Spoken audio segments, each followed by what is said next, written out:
Hi guys, Assalamualaikum and welcome again sa Amer TV. So, ang pag-uusapan natin ngayon ay yung ating credit card. So, kukunin natin ngayon yung bagong ni-request natin na credit card. So, nag-request tayo ng isa pang credit card kasi yung una is expired na and then luma na. So, pinalitan na natin. So, kukunin natin ngayon kasi dumating na daw or out of delivery na siya. So, mas maganda na puntahan na lang natin doon sa kanilang branch para mas madali yung pagkuha natin ng ating credit card. Diyan. Full name signature. So ito na guys, nakuha na natin yung ating credit card. So ito na guys, nakuha na natin yung bagong credit card natin. So nakuha na natin sa CLBC. So pauwi na tayo. Okay, so ito na guys, yung ating bagong credit card. So, ayan, box natin ngayon or bubuksan na natin. So, ipapakita ko sa inyo kung paano siya i-activate. Ayan. So, ayan. From BPI.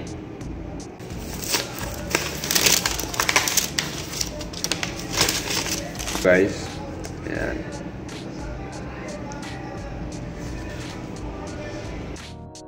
Okay, so ang gagawin natin ngayon ay hanapin natin yung scanner natin dito sa ating cellphone. So, hanapin natin dito.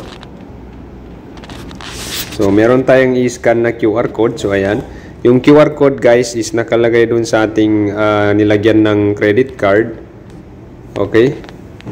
So, scan lang natin yon. Ayan. Okay. So, ayan. Na-scan na natin. So, open natin itong link. Okay. So, mapupunta tayo ngayon sa link ng BPI. Okay. So, ayan. So, next na gagawin natin, ilalagay lang natin yung username and password natin. So, kung ano yung online banking natin, yun yung ilalagay natin dito. Okay. So, ayan. Okay. So, kailangan natin ngayon yung one-time PIN. So, masisend yan dun sa ating registered number. Okay, so ayan na. Okay, ilagay lang natin. Then, submit. Okay. So, hintayin lang natin. Okay. So, ngayon, select natin itong card type. So, BPI Rewards Cards. So, card number.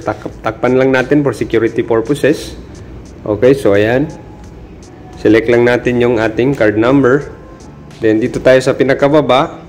So, ang next na gagawin natin, submit lang natin. Okay, so ayan. I-review natin ulit. Okay, so pag okay na siya, so ang next na gagawin natin is submit lang natin. Okay. So, ayan. Wait lang natin.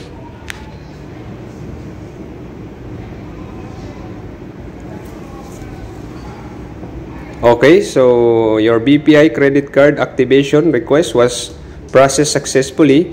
You may now use your BPI credit card to enjoy and take advantage of your card's features and perks.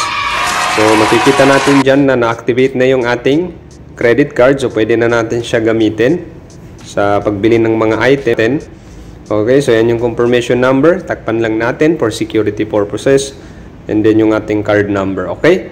So, I hope nakatulong ito sa inyo. Thanks for watching. And don't forget to subscribe to Amer TV for the latest videos na aking i-upload. Sukran and wassalam.